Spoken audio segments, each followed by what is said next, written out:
नमस्कार प्यारे बच्चों, कैसे हैं आप सभी। आपका स्वागत है आर्ट एकेडमी के चैनल पर। आज हम बात करने जा रहे हैं BHDC 132 के बारे में, जिसका विषय है मध्यकालीन हिंदी कविता। हम केवल उन्हीं प्रश्नों को आज करने जा रहे हैं जो आपकी परीक्षाओं में 100% आएंगे, और हम उम्मीद करते हैं यदि आप इस वीडियो को पूरा सुनते हैं तो आपका पास होना, वो भी अच्छे नंबरों के साथ, 100% तय है।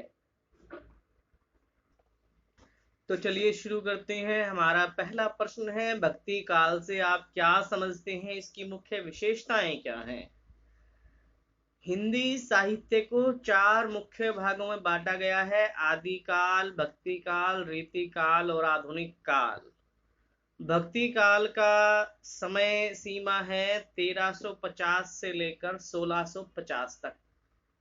हिंदी साहित्य का वह समय जब सभी कवि, सभी लेखक, संत आदि रचनाओं में मुख्य रूप से ईश्वर का आराधन कर रहे थे, ईश्वर को याद कर रहे थे। अर्थात भक्ति काल में अधिकांश रचनाएं ईश्वर संबंधी थी, अध्यात्म संबंधी थी, जिनका सीधा सीधा संबंध ईश्वर की उपासना से था, ईश्वर की आराधना से था। भक्ति काल कहलाता है। ईश्वर तक पहुंचने का सीधा और सरल मार्ग भक्ति ही है। भक्ति ईश्वर के प्रति परम स्वरूप है, अमृत स्वरूप है, और जो व्यक्ति भक्ति को प्राप्त कर लेता है वह सारे बंधनों से छूटकर अमर हो जाता है। भक्ति शब्द का अर्थ है भजन करना या सेवा करना। यह समय वह समय था जब भारत पर लगातार आक्रमण हो रहे थे, राजा महाराजा नवाब विलासिताओं में डूबे हुए थे, विकास का कहीं कोई नामो निशान नहीं था। ऐसे में आम व्यक्ति अपने आप को शांति देने के लिए, अपने मस्तिष्क को शांत करने के लिए, अपनी समस्याओं से उभरने के लिए उसके पास एकमात्र सहारा था भगवान की भक्ति, ईश्वर की भक्ति। और इसी कारण से इस काल में अधिकांश कवियों ने ईश्वर संबंधी रचनाएं रची, और इसी विशेषता के कारण से भक्ति काल कहा जाता है। भक्ति काल की मुख्य विशेषताएं निम्न हैं। नंबर 1, नाम का महत्व। इस काल के सभी कवियों के द्वारा कीर्तन, भजन इत्यादि पर बल दिया गया। इनका मानना था कि जितना अधिक ईश्वर का नाम लिया जाएगा, व्यक्ति ईश्वर के उतने अधिक नजदीक पहुंचता, और मानव की सभी समस्याओं को हल करने का कार्य ईश्वर के अलावा और कोई नहीं कर सकता है।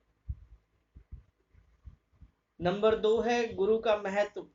भक्ति काल में सभी कवियों ने, सभी संतों ने गुरु के महत्व पर बल दिया।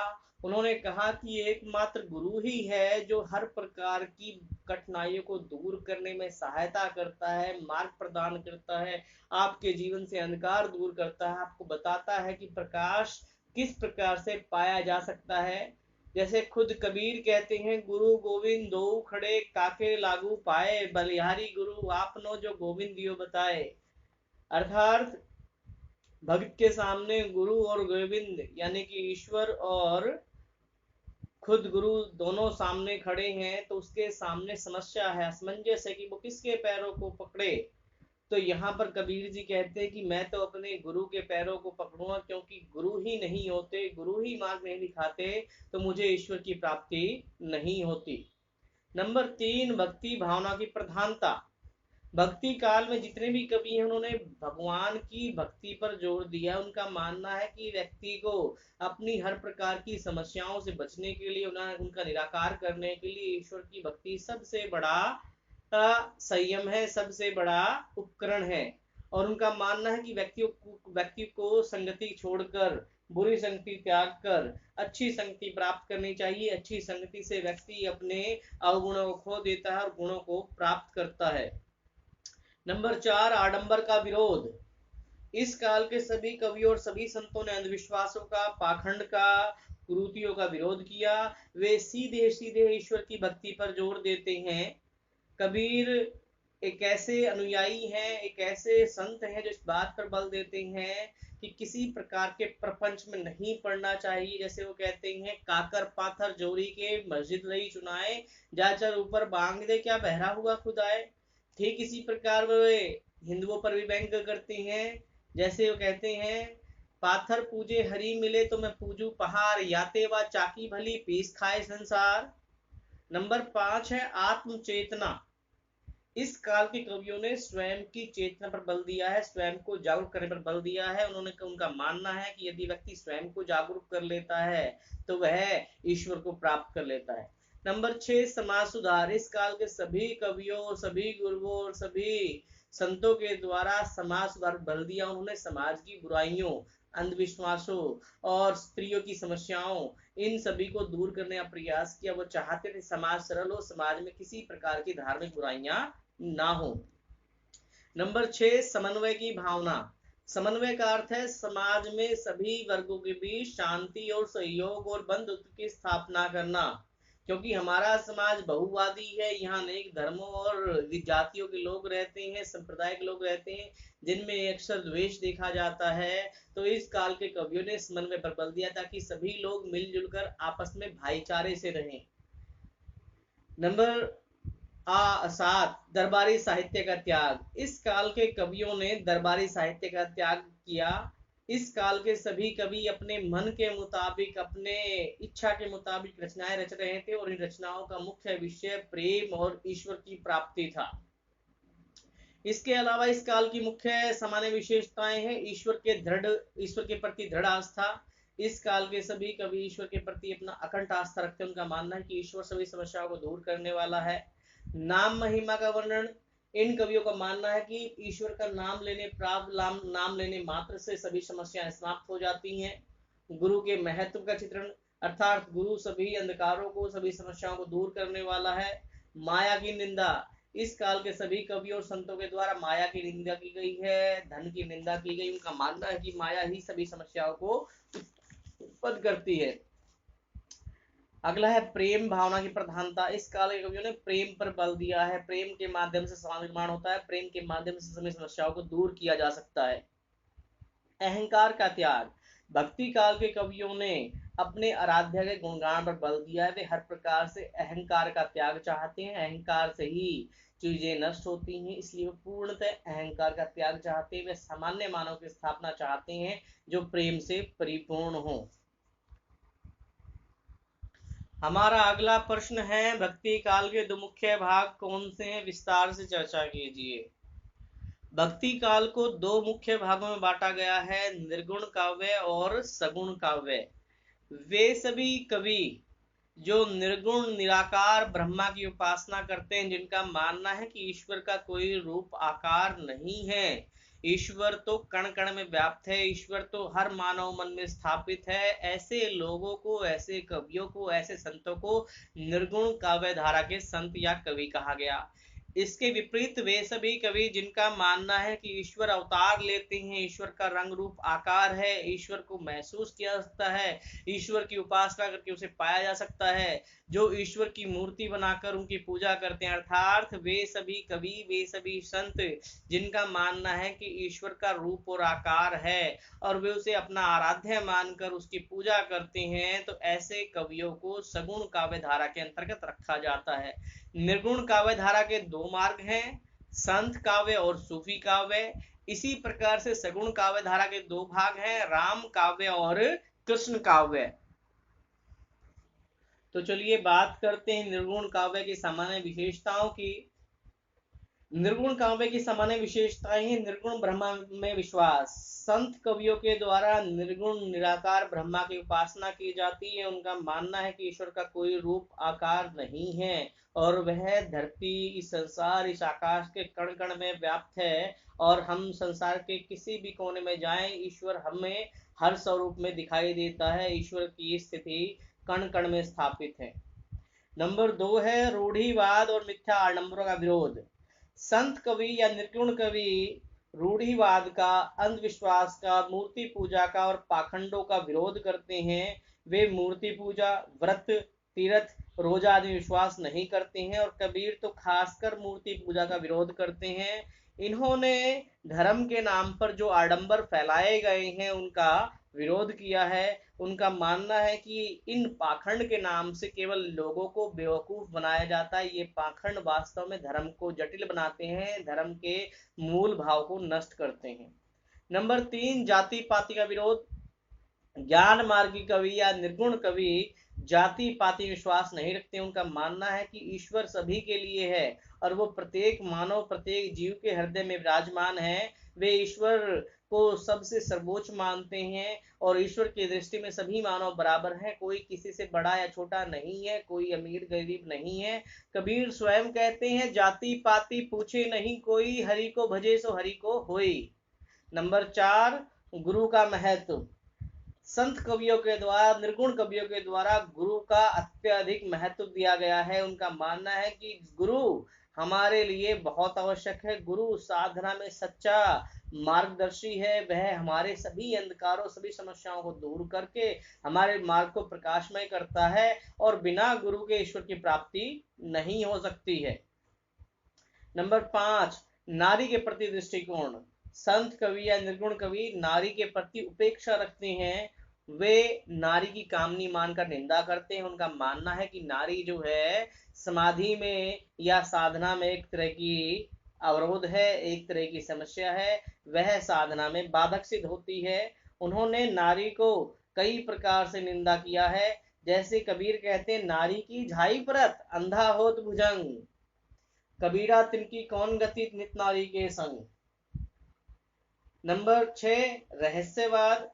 निर्गुण और ज्ञान मार्गी कवि रहस्यवाद पर बल देते हैं। उनका मानना है कि रहस्य प्रत्येक चीजों को प्राप्त करने की एक चाबी है। रहस्यवाद के माध्यम से वो कहना चाहते हैं कि आत्मा और परमात्मा एक तरह की श्रृंखला में जुड़े हुए हैं। आत्मा पति के रूप में है और परमात्मा पत्नी के रूप में है। इस प्रकार दोनों की स्थितियां जटिल है। संत काव्य में भारतीय रहस्यवाद के दर्शन होते हैं। कबीर ने ब्रह्मा को सत्य और जगत को मिथ्या कहा है। इस प्रकार संत कवि कहीं ना कहीं रहस्यवाद को प्रकट करते हैं। नंबर नेक्स्ट है समाज सुधार की भावना। जितने भी निर्गुण कवि या ज्ञान मार्गी कवि हैं, वे समाज सुधार पर बल देते हैं। समाज की समस्याएं जैसे सती प्रथा, बाल विवाह, स्त्री समस्या, पाखंड आडंबर, छुआछूत, जाति पाति की प्रथा, अंधविश्वास, इन सबको दूर करने का प्रयास करते हैं। इनका उद्देश्य है कि समाज सरल हो। और कबीर खासकर मांसाहार का विरोध करते हुए दिखाई देते हैं। वे कहते हैं, बकरी पाती खात है तिनकी काढ़े खाल, जो जन बकरी खात है तिनको कौन हवाल। अगला है भाषा शैली। संत कवि प्राय अशिक्षित थे। उन्होंने अपनी आम बोलचाल की भाषा में अपने संदेशों और अपने विचारों को आगे बढ़ाया है। इनकी भाषा में अवधी, ब्रज, खड़ी, पूर्वी हिंदी, अरबी, फारसी सभी का समावेश मिलता है। और भाषा के अंतर्गत कबीर को भाषा डिक्टेटर कहा गया है। उन्होंने अपनी भाषा को अपने अनुसार जैसे मर्जी प्रस्तुत किया है। इसका अगला विषय है सूफी काव्य से आप क्या समझते हैं। सूफी काव्य का परिचय दीजिए। भारत में सूफी मत का आगमन 9वीं और 10वीं शताब्दी के आसपास ही हो गया था, परंतु इसके प्रचार प्रसार का श्रेय ख्वाजा मोइनुद्दीन चिश्ती को जाता है, जिनकी दरगाह अजमेर शरीफ में है। इन्होंने ही भारत में सूफी संप्रदाय को लोकप्रिय बनाया। इनमें से 5 सूफी संप्रदाय अत्यधिक प्रसिद्ध हैं: कादरी संप्रदाय, चिश्ती संप्रदाय, सुहरावर्दी संप्रदाय, नक्शबंदी संप्रदाय और सतारी संप्रदाय। सूफी मत की मुख्य मान्यताएं हैं। सूफी मत ईश्वर के निराकार और सर्वव्यापी रूप को मानते हैं। उनका मानना है कि ईश्वर ने ही संसार का निर्माण किया है। सूफियों के अनुसार मानव इस संसार का सबसे श्रेष्ठ प्राणी और उसमें ईश्वर की छाया है। वे ईश्वर के प्रति अपने आप को समर्पित करते हैं और एक ईश्वर की पूजा करते हैं, एक ईश्वर की उपासना करते हैं। उनका मानना है कि शैतान साधक के मार्ग में बाधक है और किंतु साधक साधना को परिपक्व बनाता है और व्यक्ति जब अपने ईश्वर के प्रति समर्पित होता है तो सभी समस्याएं समाप्त हो जाती हैं। सूफियों का मानना है कि ईश्वर की आराधना से आपके सभी समस्याएं दूर हो जाती हैं और आप ईश्वर को प्राप्त कर लेते हैं। सूफियों के अंतर्गत मजार पूजी जाती है और इसे तीर्थ स्थल या तीर्थ यात्रा का महत्व के रूप में रखा जाता है। सूफी साधना में इश्क मजाजी से इश्क हकीकी पर जोर दिया गया है। सूफी काव्य की मुख्य विशेषताएं निम्न है। नंबर 1, मुसलमान कवि और मसनवी शैली। इस मार्ग में अधिकांश जो कवि हुए हैं मुस्लिम हैं और मसनवी शैली का पालन करते हैं। सूफी काव्य धारा में धार्मिक कट्टरता का अभाव है। वे ईश्वर को नाच गाकर रिझाने का प्रयास करते हैं। उन्होंने हिंदुओं की कथाओं को अपना काव्य का विषय बनाया है। जायसी का पद्मावत इसका सबसे बड़ा उदाहरण है, जिसमें राजा रतन सेन राजकुमारी पद्मावती की ऐतिहासिक प्रेम गाथा है। नंबर 2, प्रेम गाथाओं का नामांकन। इस काल के सभी कवि या सूफी मत के सभी कवि प्रेम गाथाओं का नामांकन नायिका के आधार पर किया है। वे हर प्रकार से नायिका को एक केंद्र के रूप में रखते हैं और अपनी गाथाओं में नायिकाओं की सुंदरताओं को एक अथाह सागर के रूप में प्रस्तुत करते हैं। पद्मावत इसका जीता जागता उदाहरण है। नंबर 3, अलौकिक प्रेम की व्यंजना। सभी सूफी कवियों के द्वारा अलौकिक प्रेम की व्यंजना की गई है। वे प्रेम के उत्कंठ आकांक्षा की ओर कार्य करते हैं। नंबर नेक्स्ट, चरित्र चित्रण। सूफी काव्यों में और सूफी प्रेमाख्यानों में नायक और नायिकाओं का चित्रांकन किया जाता है। उनका चरित्र बहुत ही उदात्त होता है, जैसे राजकुमार बहुत सहृदय, साहसी, प्रेमी और बहुत ही बड़ा योद्धा होता है, जबकि नायिका बहुत बड़ी सुंदरी, रूप गर्भिता, बुद्धिमान और बहुत ही सुशील होती है। इस प्रकार सूफी काव्य में नायक और नायिकाओं के चरित्र चित्रण पर बल दिया जाता है। नंबर नेक्स्ट, लोक पक्ष और हिंदू संस्कृति चित्रण। सूफी कवियों के द्वारा आम लोक जीवन को, गांव की परंपराओं को, इसके अलावा हिंदू संस्कृति की व्याख्या की गई है और यह व्याख्या बहुत ही बारीक तरीके से गई है। इनका अध्ययन किया जाता है तो हम आसानी से हिंदू समाज के बारे में जानकारी प्राप्त कर सकते हैं। इसके अलावा सूफी काव्य में वस्तुओं का व्यापक वर्णन किया गया है, खंडन मंडन का अभाव है और भाषा के रूप में अवधी भाषा पर सर्वाधिक बल दिया गया, परंतु इस अवधी भाषा में अन्य लोक बोलियां भी सामान्य रूप से पाई जाती हैं। सूफी काव्य एक ऐसा काव्य है जो पूर्णतः मुस्लिम लोगों के द्वारा लिखा गया, परंतु इसमें हिंदू संस्कृति की झलक दिखाई देती है और इनका मानना है कि ईश्वर को प्राप्त करने के लिए प्रेम की आवश्यकता है। मानव मन प्रेम के माध्यम से जीता जा सकता है। ठीक इसी प्रकार से ईश्वर को प्राप्त करने के लिए प्रेम से अच्छा कोई विषय नहीं है। ये धार्मिक कट्टरता का विरोध करते हैं। हमारा अगला प्रश्न है, राम काव्य से आप क्या समझते हैं? राम काव्य की मुख्य विशेषताएं क्या हैं? भक्ति काल के सगुण काव्य में राम सर्वोपरि आते हैं। वे सभी कवि, वे सभी संत जो भगवान राम को अपना आराध्य मानकर उनके अवतारी पुरुष की पूजा करते हैं, राम भक्त कवि कहलाते हैं। विष्णु के अवतार के रूप में राम की पूजा की जाती है। रावण का विनाश करने के लिए, रावण का वध करने के लिए राम ने अवतार लिया और राम ने एक अच्छे मर्यादा पुरुषोत्तम चरित्र की स्थापना की और पूरे संसार को संदेश दिया कि व्यक्ति का चरित्र कैसा होना चाहिए। उपलब्ध प्रमाण ये सिद्ध करते हैं कि वाल्मीकि के द्वारा रचित रामायण राम की प्रथम कथा है। उसके बाद राम के ऊपर हजारों काव्य, हजारों पुस्तकें, हजारों कहानियां लिखी गई और वे सभी कहानियां, वे सभी पुस्तकें राम के चरित्र को स्थापित करने का कार्य करती हैं। राम काव्य की मुख्य विशेषताएं निम्न हैं। नंबर 1, राम का स्वरूप। जितने भी कवि, जितने भी लेखक राम का बखान करते हैं वे राम के चरित्र की व्याख्या करते हैं। राम कैसे थे, राम का जीवन किस प्रकार का था, उनका आचरण किस प्रकार का था। कुल मिलाकर सभी कवियों के द्वारा राम के मर्यादा पुरुषोत्तम चरित्र की व्याख्या की गई है। वो स्पष्ट करते हैं कि व्यक्ति का चरित्र किस प्रकार का होना चाहिए, उसे अपने अधिकारों और कर्तव्य में कैसे संतुलन स्थापित करना चाहिए। नंबर 2, भक्ति का स्वरूप। सभी राम भक्त कवियों के द्वारा राम के प्रति दास्य भाव की स्थापना की गई, अर्थात वे राम को अपना स्वामी और खुद को उनका दास मानकर उनकी आराधना करते हैं, अर्थात ये दास्य भाव की भक्ति है। नंबर 3, समन्वयवादी प्रवृत्ति। इस काल के सभी राम भक्त कवियों के द्वारा समन्वयवादी प्रवृत्ति का विश्लेषण किया गया है। राम भक्त कवियों की एक उल्लेखनीय विशेषता है, कि वे समन्वयवादी प्रवृत्ति की स्थापना करते हैं। इस समय जब तुलसीदास रामचरितमानस लिख रहे थे, समाज में कई प्रकार की अनास्थाएं, अंधकार, अविश्वासों की परंपरा चली हुई थी। लोग एक दूसरे से घृणा कर रहे थे, धार्मिक बुराइयों से चीजें सटी हुई थी, ऊपर से बाहरी आक्रमण हो रहे थे, समाज में किसी प्रकार की शांति नहीं थी। ऐसे में राम भक्त कवियों ने समाज में समन्वय स्थापित करने का बहुत ही अच्छा कार्य किया और वे राम को लोक नायक के रूप में स्थापित करने का प्रयास करते हैं, अर्थात ईश्वर राम, भगवान राम की उपासना और उनका चरित्र हमारे समाज को एक नैतिकता प्रदान करता है, हमारे समाज को दिशा प्रदान करता है। अगला विषय है मूल्य बोध और युग बोध। सभी राम कवियों के द्वारा समाज में प्रचलित बुराइयों को उकेरा गया और न केवल उकेरा गया, उनको दूर करने के भी अपने प्रयास किए गए। राम भक्त कवियों के द्वारा इस बात पर बल दिया गया कि व्यक्ति का यदि चरित्र नैतिक हो और सभी व्यक्ति मिलकर अपने अपने अधिकारों और कर्तव्यों के अनुसार जीवन यापन करते हैं तो समाज से बुराइयां अपने आप ही समाप्त हो जाती हैं। नंबर नेक्स्ट है नारी विषयक दृष्टिकोण। सभी राम काव्यों में स्थान स्थान पर नारी के विषय में अलग अलग दृष्टिकोण प्रस्तुत किए गए हैं।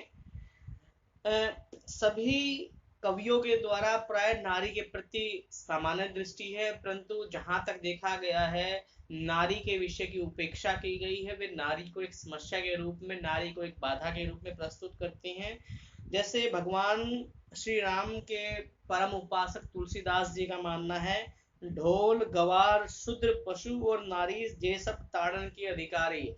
अर्थात उन सबका मानना है कि चाहे ढोल है, चाहे गवार है, चाहे पशु नारी है, इन सबको अगर पीटते रहोगे तो लोग नैतिकता में रहते हैं, ये लोग ठीक रहते हैं, अन्यथा ये उद्दंड हो जाते हैं। इस प्रकार नारी के विषय में राम कवि एक उपेक्षा वाली दृष्टि रखते हैं। और नंबर नेक्स्ट है प्रबंध रचना की प्रवृत्ति। भक्ति काल के राम भक्त कवियों के द्वारा प्रबंध काव्य रचना की गई है, अर्थात उन्होंने महाकाव्य रूप में या बड़े काव्य के रूप में अपनी रचनाओं को व्यापकता दी है। और अगला विषय है भाषा। अधिकांश राम भक्त कवियों ने भक्ति काल के अंतर्गत अवधि भाषा का प्रयोग किया है और इस अवधि भाषा के दो रूप हैं, साहित्यिक अवधि और लोक अवधि। इसके अलावा कई कवियों के द्वारा ब्रज भाषा का प्रयोग किया। हम कह सकते हैं कि राम काव्य एक ऐसा काव्य है जो इस बात पर बल देता है कि समाज पूरी तरह से सुसंगति से परिपूर्ण हो। प्रत्येक व्यक्ति चाहे वो किसी पद पे है, चाहे वो पिता है, माता है, बेटा है, भाई है, बहन है, भाभी है, स्त्रु है, मित्र है, सेवक है, स्वामी है, सभी का अपना चरित्र होना चाहिए और प्रत्येक व्यक्ति को अपने पद के अनुकूल कार्य करना चाहिए। इसी कारण से श्री राम को मर्यादा पुरुषोत्तम राम कहा जाता है, जो अपने चरित्र की नैतिकता की स्थापना करते हैं। और राम काव्य को लिखने में सर्वश्रेष्ठ कवि के रूप में तुलसीदास को रखा जाता है। हालांकि इनसे पहले भी अनेक कवियों ने राम कथा को लिखा था, परंतु तुलसीदास ने रामचरितमानस को ठेठ अवधि में लिखा और उनके कारण से ही आज रामचरितमानस घर घर व्याप्त। हम कह सकते हैं कि 15वीं शताब्दी में तुलसीदास जी और राम कथा को, राम काव्य को पुनः स्थापित किया गया और यह उन्हीं का ही एक प्रबल प्रमाण था, उनका ही बहुत ज्यादा परिश्रम था कि आज जो घर घर में राम की उपासना होती है वह तुलसीदास के कारण ही संभव हो सकी है। आइए बात करते हैं तुलसीदास जी के बारे में। गोस्वामी तुलसीदास जीवन के चरित्र को हम जानने के लिए कुछ कृतियां पढ़ सकते हैं। बेनामी माधव दास, रघुवर दास, तुलसी चरित, भक्तमाल की टीका, ये सभी कुछ रचनाएं हैं जिनके द्वारा हम तुलसीदास के बारे में जान सकते हैं। तुलसीदास का जन्म 1554 में माना जाता है और उनकी मृत्यु 1680 में मानी जाती है, अर्थात उनकी आयु 100 वर्ष से ऊपर की थी। तुलसीदास का जन्म एटा जिले के सोरो नामक स्थान पर हुआ। आचार्य शुक्ल के अनुसार शुक्र खेत अर्थात एटा जिले में। कृष्ण काव्य से आप क्या समझते हैं, चर्चा कीजिए।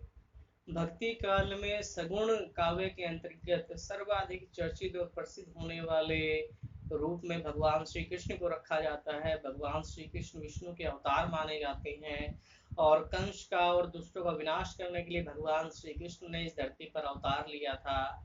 सगुण काव्य के अंतर्गत भगवान श्री कृष्ण अपने आप में सर्वाधिक चर्चित और स्थापित भगवान के रूप में हैं। भगवान श्री कृष्ण के लोक रंजक, लोक रक्षक और लोक भंजक के रूप में माना जाता है। अर्थात वे समाज से समस्याओं को दूर करते हैं, प्रेम की स्थापना करते हैं, लोगों में समन्वय स्थापित करते हैं, बुराइयों का अंत करते हैं। वे छल कपट सबका प्रयोग करते हैं, परंतु इन सब का मुख्य उद्देश्य मानव मात्र में सफलता की स्थापना है, बुराइयों को दूर करना है।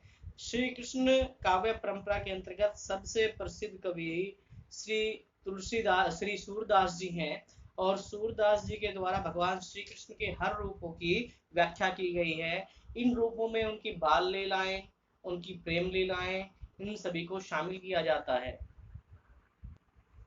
हिंदी में कृष्ण काव्य के प्रवर्तन का श्रेय मैथिल कोकिल विद्यापति को है, जिन्होंने गीत गोविंद का अनुसरण करते हुए बहुत ही सुंदर सरस मधुर शब्दावली में विद्यापति की पदावली रचना की, जिसमें राधा कृष्ण की प्रेम लीलाओं का बहुत ही मनोहारी चित्रण किया गया है। विद्यापति के बाद कृष्ण काव्य ने अपने युग को स्थापित किया, जिसमें का पूरा श्रेय अष्टछाप कवियों को जाता है और इन कवियों में सबसे प्रमुख है सूरदास, जिन्होंने भगवान श्री कृष्ण को अपना आराध्य मानते उनकी लीलाओं का वर्णन किया है। भागवत पुराण का आधार ग्रहण कर कृष्ण की बाल लीलाओं, प्रेम क्रीड़ाओं का चित्रण किया है। सूर सागर, साहित्य लहरी और सुर श्रावली सूरदास की रचनाएं हैं, जो पूर्णतः भगवान श्री कृष्ण की काव्य की ओर संकेत करती हैं। ऐसा कहा जाता है कि सूरदास जी ने भगवान श्री कृष्ण पर 1.25 लाख पदों की रचना की थी, किंतु अब केवल 4-5 हजार ही पद प्राप्त होते हैं। सूरदास के अलावा अष्टछाप के अन्य कवि थे कुंभन दास, परमानंद दास, कृष्णदास, छीत स्वामी, गोविंद स्वामी, चतुर्भुज दास और नंददास। सूरदास के साथ साथ नंददास अष्टछाप कवियों में सबसे महत्वपूर्ण कवि के रूप में स्थापित है। इस प्रकार हम कह सकते हैं कि श्री कृष्ण काव्य अपने आप में अपना अनूठा स्थान रखता है। आज भी उत्तर प्रदेश का पूरा क्षेत्र, चाहे भले वो अवध क्षेत्र हो, ब्रज क्षेत्र हो, इन सभी में भगवान श्री कृष्ण को आराध्य मानकर गाया जाता है, उनसे प्रेम किया जाता है, उनकी आराधना की जाती है और भगवान श्री कृष्ण उत्तर भारत के सर्वोच्च आराध्य के रूप में स्थापित हैं। कृष्ण काव्य की मुख्य विशेषताएं हैं। नंबर 1, कृष्ण लीला का वर्णन। अधिकांश कवियों के द्वारा भगवान श्री कृष्ण की लीलाओं का बहुत ही सुंदर और मनोहारी चित्रण किया गया है। वे भगवान के बाल रूप, प्रेम रूप, रासलीला, इन सभी का वर्णन बहुत ही मादकता के साथ करते हैं। नंबर 2, प्रेम लक्षणा भक्ति। कृष्ण कवियों के द्वारा श्री कृष्ण की प्रेम लक्षणा भक्ति का स्वरूप रखा गया है। वे श्री कृष्ण के प्रेममय रूप को प्रस्तुत करते हैं और उनका मुख्य विषय प्रेम है। स्वयं राधा कृष्ण संप्रदाय के द्वारा या निम्बार्क संप्रदाय के द्वारा राधा कृष्ण के प्रेम को अपना विषय बनाया गया है। नंबर 3, सौंदर्य चित्रण। कृष्ण कवियों के द्वारा संपूर्ण कृष्ण काव्य में प्रेम, सौंदर्य और श्रृंगार को दर्शाया गया है। वे मानव सौंदर्य, प्रकृति सौंदर्य और भाव सौंदर्य में कृष्ण को मिलाकर प्रस्तुत करते हैं। नंबर 4, प्राकृतिक चित्रण। भगवान श्री कृष्ण के काव्य में प्रकृति का सबसे अहम चित्रण है।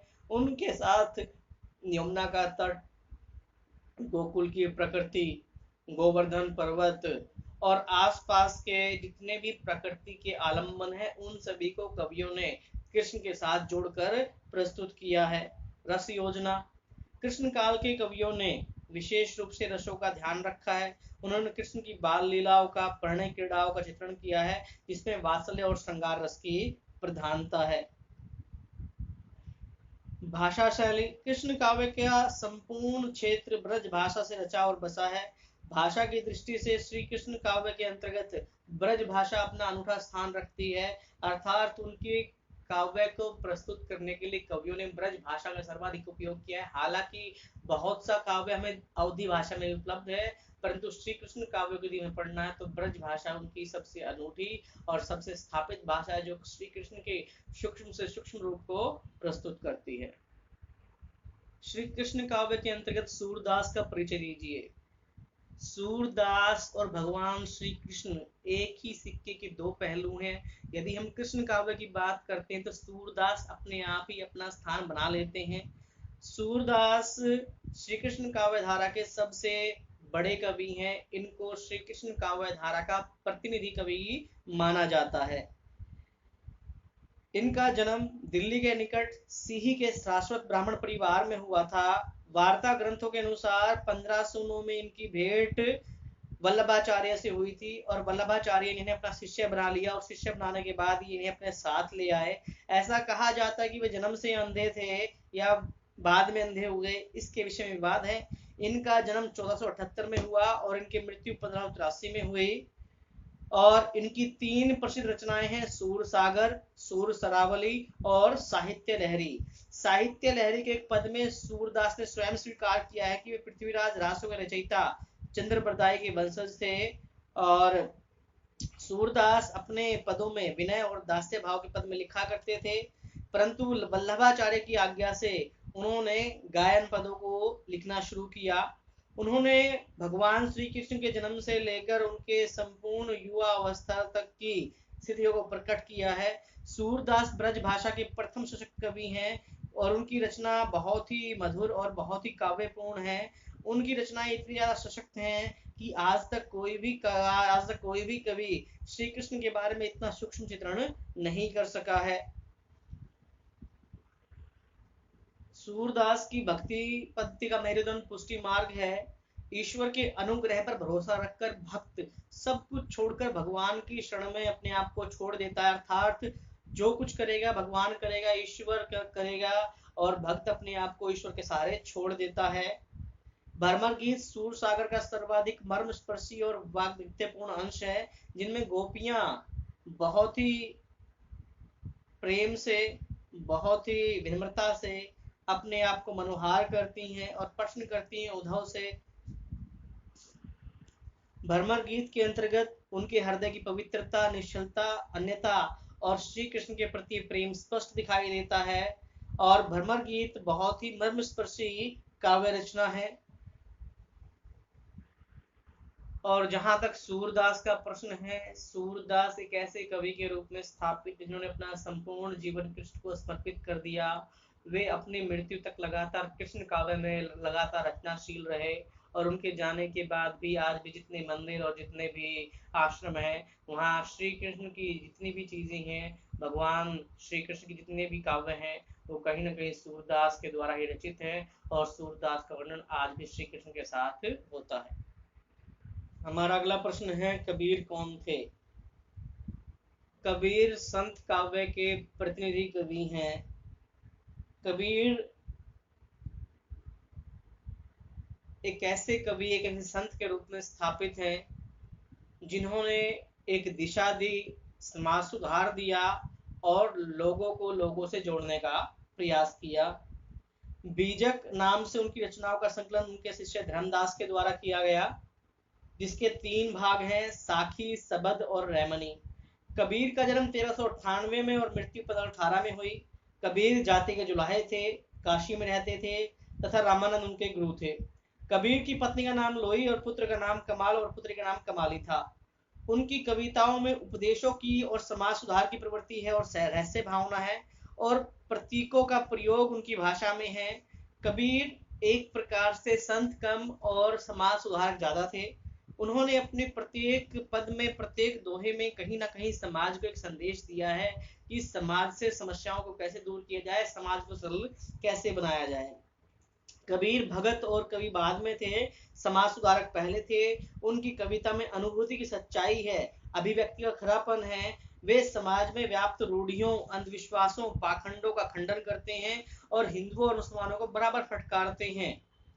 वे मूर्ति पूजा, माला, तिलक, छापा, तीर्थाटन, गंगा स्नान, रोजा, हिंसा, जाति, ऊंच नीच, मांसाहार सबका विरोध करते हैं। उनका मानना है कि ईश्वर की स्थापना के लिए, ईश्वर को पाने के लिए हमें अंधविश्वासों से दूर आना होगा और ईश्वर के प्रति स्वयं सच्चे रूप से समर्पित होना होगा। जैसे वो कहते हैं, माला फेर जुग भया फिरा ना मन का फेर, कर का मन का डारी दे मन का फेर। वे कहते हैं ऊंचे कुल का जन्मिया करनी ऊंच ना होए, सुब्रन कलश सूरा भरा साधु निंदा सोए।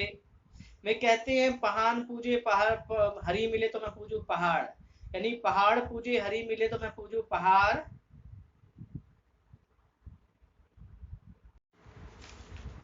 कबीर से आप क्या समझते हैं? कबीर कौन थे? कबीर की व्याख्या कीजिए। भक्ति काल में संत काव्य के प्रतिनिधि कवि के रूप में कबीर स्थापित हैं। कबीर भक्त और कवि कम, समाज सुधारक ज्यादा थे। बीजक नाम से उनकी रचनाओं का संकलन उनके शिष्य धर्मदास ने किया है, जिसके 3 भाग हैं, साखी, सबद और रहमनी। कबीर का जन्म 1398 में, उनकी मृत्यु 1518 में मानी जाती है। कबीर जाति के जुलाहे थे और काशी में रहते थे। रामानंद उनके गुरु थे। उनकी पत्नी का नाम लोई और पुत्र का नाम कमाल तथा पुत्री का नाम कमाली था। उनकी कविताओं में उपदेशों की प्रवृत्ति है, रहस्यवादी भावना है और वे अपनी भाषा में प्रतीकों का प्रयोग करते हैं। कबीर कहते हैं कि सबसे पहले व्यक्ति में अपने आप में सुधार करना चाहिए, बाद में समाज सुधार करना चाहिए। अर्थात कवि के रूप में वे अपने आप को नहीं रखते, वे अपने आप को एक सामान्य मनुष्य के रूप में रखते हैं और सामाजिक बुराइयों पर प्रहार करते हैं। वे अपनी कविता में सच्चाई की अभिव्यक्ति और खरापन को स्पष्ट करते हैं। समाज में व्याप्त रूढ़ियों, अंधविश्वासों और पाखंड का विरोध करते हैं।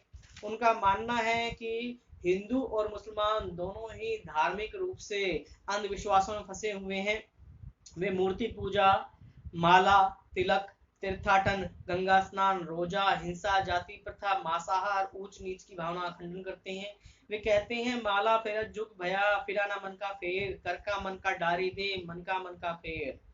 इसके अलावा वो कहते हैं ऊंचे कुल का जन्मिया करनी ऊंच ना होए, सुब्रन कलश शूरा भरा साधु निंदा सोए। वे कहते हैं पाथर पूजे हरी मिले तो मैं पूजू पहाड़, याते वा चाकी भली पीस खाए संसार। अर्थात वे हर प्रकार से अपने दोहों में, अपने काव्य में कहीं ना कहीं समाज सुधार की बात करते हैं, लोगों के प्रेम की बात करते हैं, सत्य की बात करते हैं, खरापन की बात करते हैं और अंधविश्वासों को दूर करने का प्रयास करते हैं। कबीर गुरु के रूप पर सर्वाधिक बल देते हैं। उनका मानना है कि गुरु सबसे सर्वश्रेष्ठ व्यक्ति है, जो आपके दिशाओं को निर्माण करता है, आपके अंधकार को दूर करता है, आपके मार्ग को सुनाता है। वे नैतिकता, सदाचार, परोपकार, क्षमा इत्यादि बल देते हैं। कबीर का मानना है कि ईश्वर की उपासना के लिए व्यक्ति के मन में सरलता का होना आवश्यक है और सरल व्यक्ति हर प्रकार के अंधविश्वासों से अलग होता है। वह कभी भी अंधविश्वास, आडंबर में न फंसकर मानव मात्र की सहायता करता है। मानव मात्र की सहायता करना ही ईश्वर को प्राप्त करने का सबसे सरल मार्ग है। कबीर को भाषा का डिक्टेटर कहा जाता है। कबीर स्वयं कहते हैं कि वो पढ़े लिखे नहीं थे, परंतु उनकी भाषा में, उनके शब्दों पर एक अजीब सा कंट्रोल है। वे अपनी भावनाओं को, अपनी बातों को हर प्रकार से अभिव्यक्त कर सकते हैं। इन्हीं कारण से हजारी प्रसाद द्विवेदी कबीर को भाषा का डिक्टेटर कहती हैं। अर्थात एक ऐसा व्यक्ति जो भाषा को अपने अनुसार प्रस्तुत करता है और उनके बहुत गहरे अर्थ निकलते हैं। हम कह सकते हैं कबीर मध्यकाल के, भक्ति काल के ऐसे संत और ऐसे कवि हैं जिन्होंने मानव मार्ग को एक अच्छा मार्ग दिया, उनके कल्याण की बात की और आज भी कबीर के दोहे, कबीर की शिक्षाएं प्रासंगिक हैं। वे आज भी हमें सच्चाई का और न्याय का मार्ग दिखाती हैं। मलिक मोहम्मद जायसी कौन थे? स्पष्ट कीजिए। मलिक मोहम्मद जायसी सूफी काव्य धारा के प्रतिनिधि कवि हैं और सबसे श्रेष्ठ कवि हैं। पद्मावत इनकी लोकप्रिय रचना है और पद्मावत ही इनकी प्रसिद्धि का आधार है। जायसी का जन्म रायबरेली जिले के जायस नामक स्थान पर हुआ और इसी कारण से वे जायसी कहलाए। जायसी के पिता का नाम शेख ममरेज था और इनके माता पिता की मृत्यु बचपन में ही हो गई थी और वे बचपन से ही फकीरों और साधुओं के साथ रहने लगे थे। जायसी का व्यक्तित्व आकर्षक नहीं था और वे बाएं कान से बहरे थे और शायद उनकी बाईं आंख भी चेचक के कारण खराब हो गई थी और वे अपने रंग से भी गहरे रंग के थे। जायसी सूफी संप्रदाय से अत्यधिक प्रभावित थे और इसीलिए वे सूफी हो गए थे। और जायसी निजामुद्दीन औलिया की शिष्य थे। वे बहुत ही भावुक और भगवत भक्त थे। वे अपने समय के बहुत ही पहुंचे और बड़े फकीर माने जाते थे। और जीवन के अंतिम दिनों में जायसी अमेठी से कुछ दूर घने जंगलों में रहने लग गए थे और यहाँ पर एक शिकारी की गोली से उनकी मौत हो गई थी। उनका निधन 1542 में हुआ था और उनकी प्रसिद्धि का सबसे बड़ा आधार पद्मावत है। पद्मावत जायसी की अमर रचना है। इसी रचना के कारण आज उन्हें जाना जाता है। पद्मावत की रचना 1540 में की गई थी। इसमें चित्तौड़ के राजा रतन सेन और सिंघल द्वीप की राजकुमारी पद्मावती की प्रेम कथा वर्णन है। इसकी कथा दो भागों में बटी हुई है। पूर्वार्ध में रतन सेन और पद्मावती के विवाह की कथा है, जबकि उत्तरार्ध में अल्लाउद्दीन के चित्तौड़ पर चढ़ाई कथा है। विद्वानों के अनुसार पद्मावत एक ऐसी कथा है जिस कथा में श्रृंगार, वियोग, संयोग, हर प्रकार के रस का समन्वय दिखाई देता है। पद्मावत के पात्र प्रतीक हैं और यह पूरा काव्य ग्रंथ और रूपक के रूप में माना गया है। रतन सेन जीवात्मा तथा पद्मावती परमात्मा का प्रतीक है। इस प्रकार हम कह सकते हैं कि मलिक मोहम्मद जायसी और पद्मावत पूरक है। आज हम मलिक मोहम्मद जायसी को पद्मावत के पद्मावत के कारण जानते हैं और पद्मावत मीराबाई कौन थी? मीराबाई भगवान श्री कृष्ण के कवियों में सबसे चर्चित और प्रसिद्ध कवियत्रियों में से एक हैं। मीराबाई का जन्म 1504 में हुआ और इनकी मृत्यु 1563 में हुई। उनका जन्म राठौर वंशी परिवार में हुआ था। इनके पिता का नाम रतन सिंह था। माता का देहांत बचपन में ही हो गया था, इसीलिए वे राव दूधा के पास रहीं। राव दूधा से ही नहीं, वैष्णव भक्ति संस्कार प्राप्त हुए। मीराबाई का विवाह चित्तौड़ के राणा सांगा के बड़े पुत्र भोजराज से 1516 में हुआ। दुर्भाग्य से 7 वर्ष के बाद ही वे विधवा हो गई और परंतु तत्कालीन सती प्रथा के अनुसार वे सती नहीं हुई, इसलिए उन्हें राज परिवार का विरोध भी झेलना पड़ा। वे अपना अधिकांश समय पूजा पाठ और भक्ति में व्यतीत करती थी, इसीलिए राणा सांगा के उत्तराधिकारी विक्रम सिंह ने मीरा को अनेक प्रकार की यातनाएं दी, क्योंकि वे नहीं चाहते थे कि वो भक्ति में लीन रहें या साधुओं के साथ संगत करें। बाद में मीरा के चचेरे भाई जयमल ने उन्हें अपने पास बुला लिया, परंतु वहां भी वे युद्ध के कारण नहीं टिक पाई और बाद में पुष्कर से होते हुए वृंदावन पहुंची। वृंदावन में उनकी मुलाकात कृष्ण भक्त कवि गोस्वामी से हुई। उसके बाद वे द्वारका चली गईं और वहां पर श्री कृष्ण जी के मंदिर में ही उन्होंने शेष जीवन बिताया। मीरा की रचना स्फुट पद ही प्राप्त हैं, जो वर्तमान में मीराबाई की पदावली के नाम से प्रकाशित हुई हैं। उनके काव्य में राजस्थानी मिश्रित ब्रजभाषा का प्रयोग हुआ है, जिसमें कहीं कहीं गुजराती का प्रभाव भी है। मीराबाई की उपासना माधुर्य भाव की थी। वे अपने भगवान श्री कृष्ण को अपना पति, अपना प्रियतम स्वीकार करती हैं और उन्हें अपना पत्नी मानती हैं और इस प्रकार वे एक ऐसा प्रेम की बात करती हैं जिस प्रेम में वे अपना सब कुछ समर्पित कर देती हैं। भगवान श्री कृष्ण के प्रति ही उनका सच्चा प्रेम है। मीराबाई के काव्य में वियोग, श्रृंगार और शांत रसों की प्रधानता है। हम कह सकते हैं कि जब जब श्री कृष्ण की बात आती है तो मीरा का नाम भी स्वयं आ जाता है। अगला प्रश्न, रहीम कौन थे? अब्दुल रहीम खाने खाना या रहीम मध्यकाल के बहुत ही प्रसिद्ध कवि, संत, सेनापति, प्रशासक, आश्रयदाता, दानवीर और कूटनीतिक और बहुत बड़े विद्वान थे।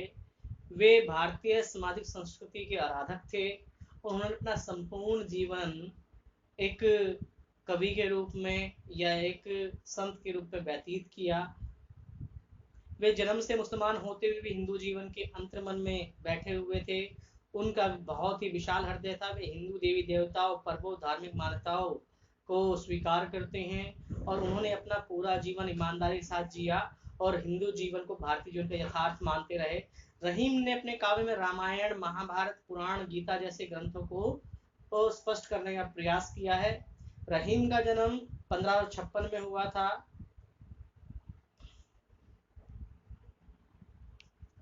रहीम के पिता का नाम बैरम खान था, जो अकबर के संरक्षक भी थे, शिक्षक भी थे, अभिभावक भी थे।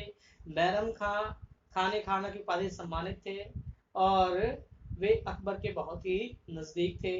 रहीम की मां वर्तमान हरियाणा प्रांत के मेवाती राजपूत जमाल खां की पुत्री थी, जिनका नाम सुल्ताना बेगम था। जब रहीम 5 वर्ष के थे तब इनके पिता बैरम खां की हत्या कर दी गई। तब इनका पालन पोषण अकबर के द्वारा ही किया गया और अकबर इन्हें अपने पुत्र की तरह मानते थे। हालांकि रहीम एक मुस्लिम कवि थे, लेकिन भारतीय संस्कृति, परंपराओं एवं रीति रिवाज उनके रग रग में बसे हुए थे। उन्होंने हिंदी और हिंदू परंपराओं को बहुत ही विस्तार से प्रस्तुत किया है। इसी का परिणाम था कि हिंदी साहित्य के विकास में उनका अनुपम योगदान है। और जब जब हिंदी साहित्य की बात होती है, भक्ति काल की बात होती है, उनका नाम अपने आप आ जाता है।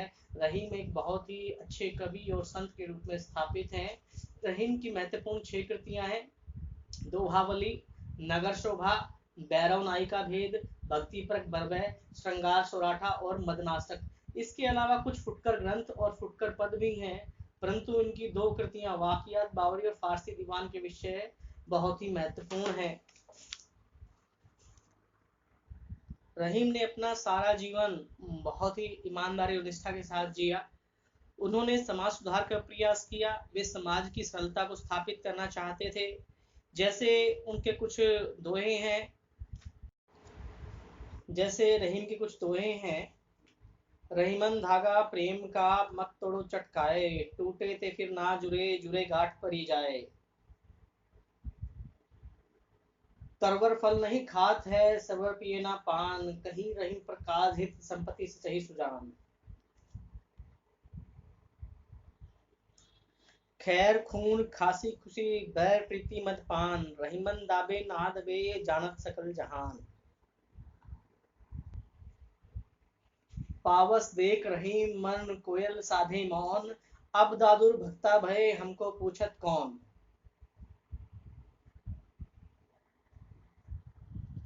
रहीम मध्यकाल भक्ति काल के सर्वश्रेष्ठ कवि और संतों में आते हैं। उन्होंने भारतीय परंपराओं को बहुत ही बारीकी से अपने काम में प्रस्तुत किया है। रैदास कौन थे या रविदास कौन थे, स्पष्ट कीजिए। रैदास का जन्म 1398 में हुआ और उनकी मृत्यु 1448 में हुई। रैदास को रविदास के नाम से भी जाना जाता है। ये जाति के चमार थे। ये काशी के रहने वाले थे। जन्म काल के संबंध में कोई निश्चित रूप से कहना संभव नहीं है। कुछ विद्वान इन्हें प्रसिद्ध कवयित्री मीरा का गुरु भी मानते हैं। रैदास बहुत ही बड़े कवि, संत और समाज सुधारक थे। और रविदास की रचनाएं रविदास की वाणी के नाम से प्रकाशित हुई हैं। इनके लिखे हुए 40 पद गुरु ग्रंथ साहिब में भी संकलित हैं। रैदास का नाम रामानंद के 12 शिष्यों में आता है, किंतु रैदास की रचनाओं में कहीं भी रामानंद का उल्लेख नहीं है। निर्गुण ब्रह्मा उनके लिए जिज्ञासा का विषय है। उनकी भाषा सरल ब्रज भाषा है, जिसमें अवधी, राजस्थानी और खड़ी बोली का समावेश हुआ है। और उनकी जो काव्य रचनाएं हैं, उनमें कहीं ना कहीं इस बात पर जोर दिया गया है कि ईश्वर सभी के लिए समान है। ईश्वर में जाति पात या कोई विधान नहीं है। यदि कोई भी व्यक्ति सच्चे मन से ईश्वर की आराधना करना चाहता है तो ईश्वर के द्वार में चपले हुए हैं। ईश्वर जाति बंधनों की व्याख्या नहीं करते हैं। वे समाज सुधार की बात करते हैं, धर्म सुधार की बात करते हैं। उनका मानना है कि मानव सरल है और सरलता से ही मानव की स्थापना हो सकती है। और मानव के मन में अपना स्थान बनाने का एकमात्र कार्य है प्रेम की स्थापना करना। प्रेम के द्वारा सभी कार्य हल हो जाते हैं। रैदास या रविदास एक तरह के समाज सुधारक के रूप में आते हैं, जिनका सबसे मुख्य कार्य था जाति पाति की अवहेलना करना, जाति पाति का खंडन करना और मानव मात्र की स्थापना करना। रविदास ने मनुष्य को जाति पाति, ऊंच नीच, धनी निर्धन के मध्य भेदभाव मिटाने, सहज और सुखी जीवन जीने का संदेश दिया है। वे तत्कालीन रूप से राजनीतिक, सामाजिक और धार्मिक परिस्थितियों में मानव जीवन को सरल बनाने का संदेश देते हैं। वे विभिन्न देवी देवताओं की पूजा करने के बजाय एक परमात्मा की पूजा पर बल देते हैं, आडंबरों का विरोध करते हैं। निर्गुण संत कवियों में रैदास का प्रमुख स्थान है। जाति का शूद्र होने के कारण भी उन्हें सवर्णों का अत्याचार झेलना पड़ा था, इसलिए उन्होंने सदैव छुआछूत, जात पात और ऊंच नीच का विरोध किया। रविदास ज्ञान मार्ग की शाखा के निर्गुण कवि थे, कबीर के समकालीन थे। निर्गुण शाखा के होते हुए भी रविदास ने अपने वचन में सगुण भक्ति, कुछ पौराणिक प्रसंगों को स्थान दिया। रविदास ने राम के निर्गुण निराकार रूप को माना। रविदास कहते हैं कि सदा राम का स्मरण करते रहना चाहिए, इसलिए राम नाम का जाप करना चाहिए। उनके अनुसार परमात्मा अविगत है, निरंजन है, इसकी खोज इधर उधर करना व्यर्थ है। रविदास को वेदों का बहिष्कार करते हैं। वे कबीर के नाम की भांति सहजता से आने वाले ईश्वर को मानते हैं। उनका मानना है कि यदि हमें ईश्वर प्राप्त करना है तो सबसे पहले अपने आप को प्राप्त करना होगा, अपने आप को सरल बनाना होगा। जैसे उनका एक पद देखिए, प्रभु जी तुम चंदन हम पानी, जाकी अंग बास समानी, प्रभु जी तुम घन बन हम मोरा, जैसे चितवत चंद चकोरा, प्रभु जी तुम दीपक हम बाती, जाकी ज्योति बैर दिन राती, प्रभु जी तुम मोती हम धागा, जैसे सोनत मिलत सुहागा, प्रभु जी तुम स्वामी हम दासा, ऐसी भक्ति करे रह दासा।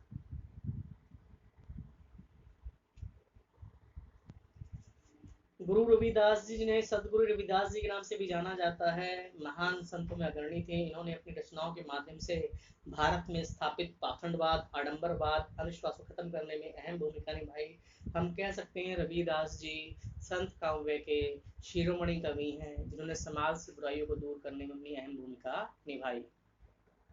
रीति काल से आप क्या समझते हैं? रीति काल की मुख्य विशेषताएं क्या हैं? आचार्य रामचंद्र शुक्ल ने 1700 संवत से लेकर 1900 संवत तक का समय रीतिकाल माना है। हिंदी साहित्य के इतिहास में रीतिकाल तीसरा भाग है और रीतिकाल के 3 मुख्य भाग हैं, रीतिबद्ध, रीतिसिद्ध और रीतिमुक्त। रीतिकाल को कई उपनाम दिए गए, जैसे अलंकृत काल, श्रृंगार काल, रीतिकाल। रीतिकाल में रीति शब्द का अर्थ है मार्ग, एक ऐसा मार्ग जिस पर काव्यांगों के लक्षण उदाहरण दिए जाते हैं, रीति ग्रंथ कहे जाते हैं। रीति काल के अधिकांश कवियों ने रीति निरूपण करने के लिए लक्षण ग्रंथ लिखे हैं। इस प्रकार इस काल की सबसे मुख्य प्रवृत्ति रीति निरूपण को माना जाता है। रीति की प्रधानता के कारण ही इस काल का नाम रीति काल रखा गया है।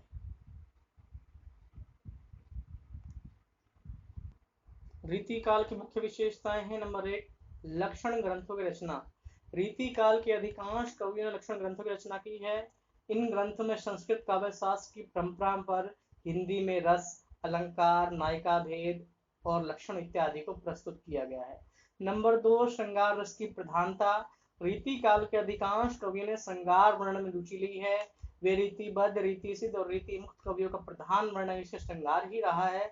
श्रृंगार के दोनों पक्षों संयोग और वियोग को दिखाया गया है, परंतु संयोग श्रृंगार का चित्र बहुत अधिक दिखाया गया, अर्थात संयोग श्रृंगार की प्रधानता रही है।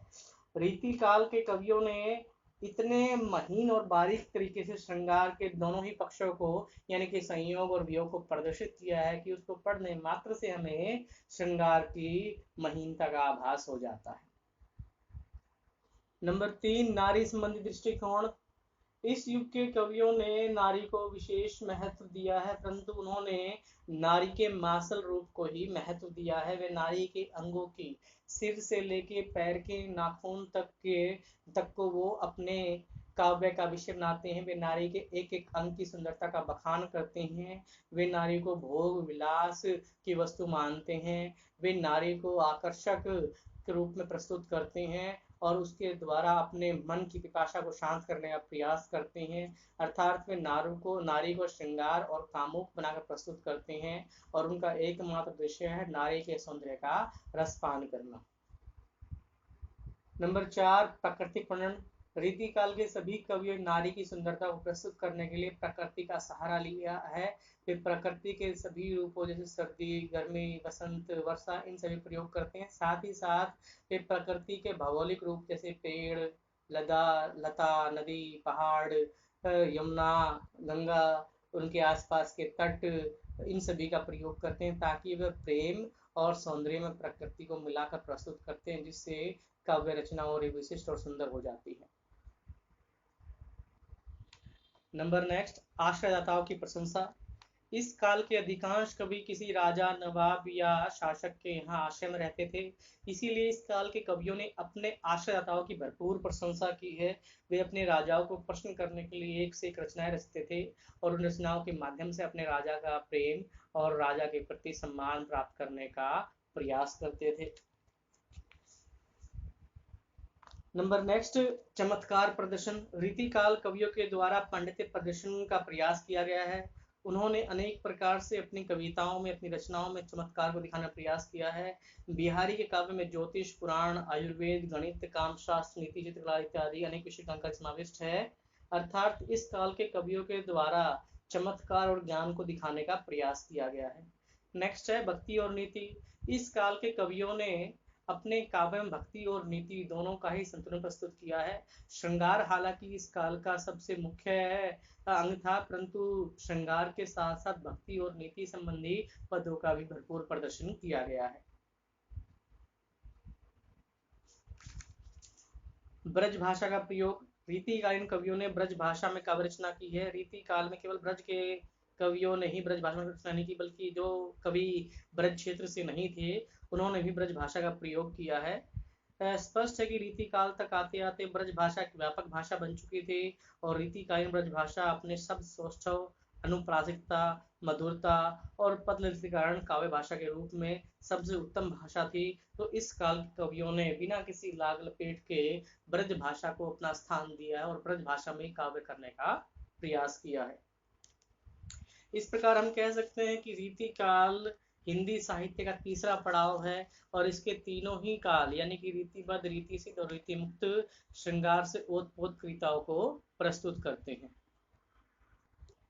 रीति काल को कितने भागों में बांटा गया है? रीति काल को 3 भागों में विभाजित किया गया है, रीतिबद्ध, रीतिसिद्ध और रीति मुक्त।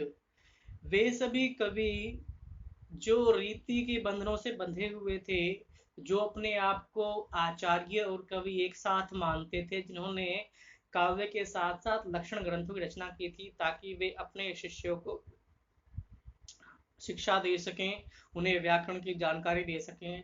इस प्रकार वे सभी कवि जो लक्षण ग्रंथों की रचना कर रहे थे और कविताएं भी कर रहे थे और वे कवि और आचार्य दोनों ही कहलाना चाहते थे, तो ऐसे कवियों को रीतिबद्ध कवि कहा गया।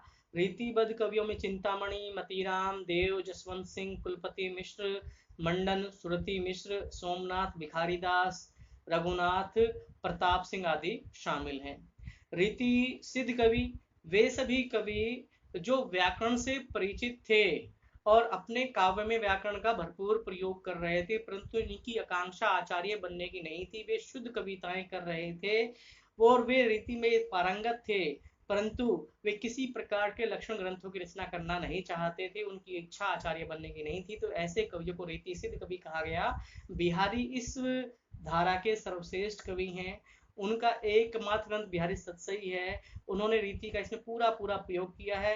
अनेक प्रकार की नायिकाओं का उसमें समावेश है तथा विशिष्ट अलंकारों की कसौटी को उन्होंने स्पष्ट किया है।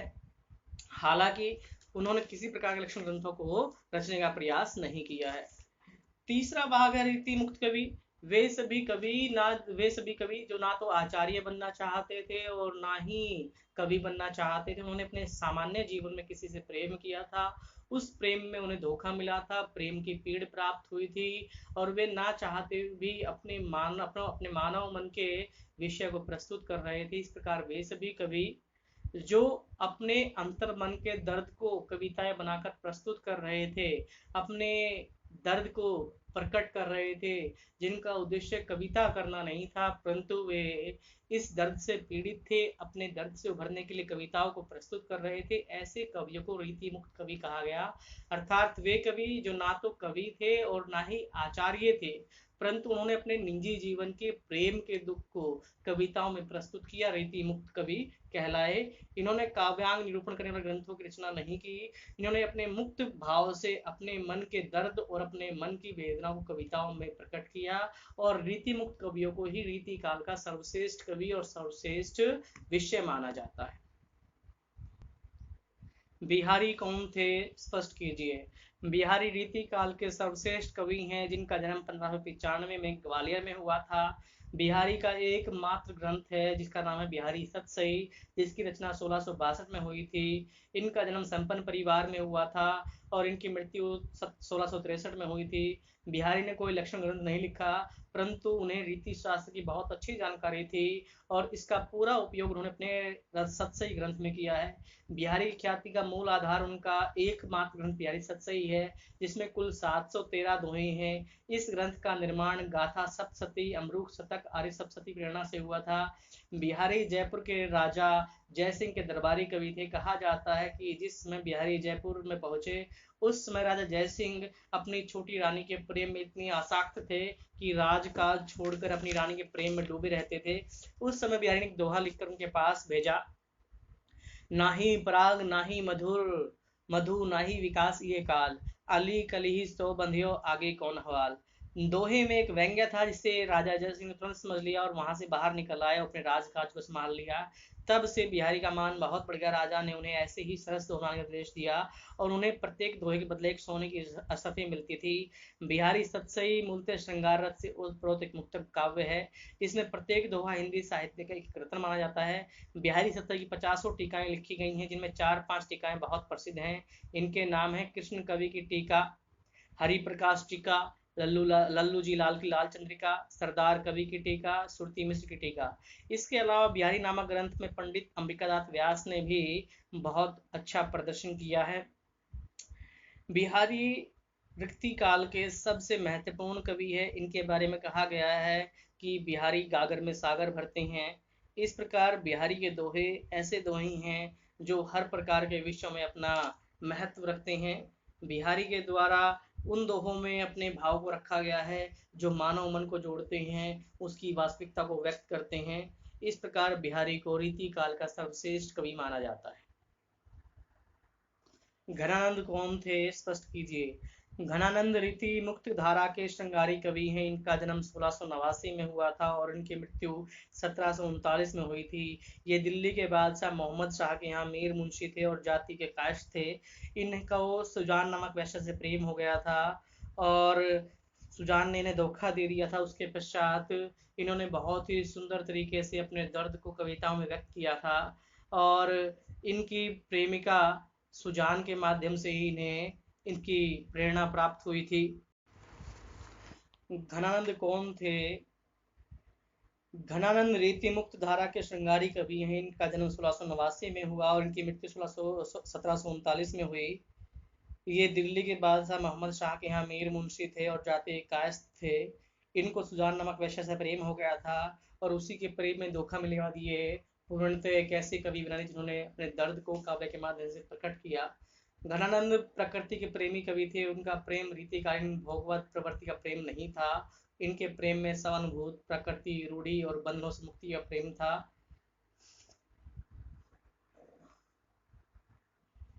घनानंद के जीवन में प्रेम का स्थान बहुत ही ऊंचा है। इनका सारा जीवन काव्य प्रेम रूपी रस से उत्प्रोत था।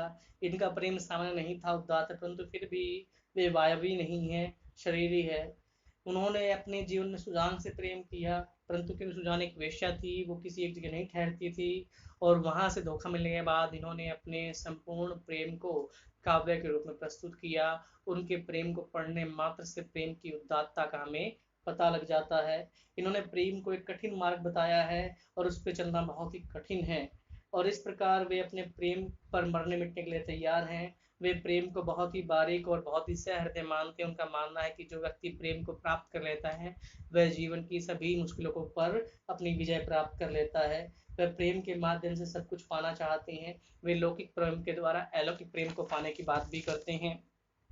घनानंद के प्रेम में पीड़ा मिलती है, परंतु इस पीड़ा में वह आनंद का अनुभव करते हैं। प्रेम को साधना का दर्जा देते हैं और प्रेम के दोनों ही पक्षों संयोग और वियोग का प्रदर्शन करते हैं और ये संयोग का विकास इस प्रकार से करते हैं, वियोग को भी उसी प्रकार से प्रकट करने का प्रयास करते हैं। इनके प्रेम में कहीं भी पलायन का भाव नहीं है, वे कहीं भी निराश नहीं है। वे प्रेम में अपने आप को प्रकट करते हैं, प्रेम को आदर्श मानते हैं। उनका मानना है कि सुख हो या दुख हो, प्रेम को बराबर दृष्टि से देखना चाहिए।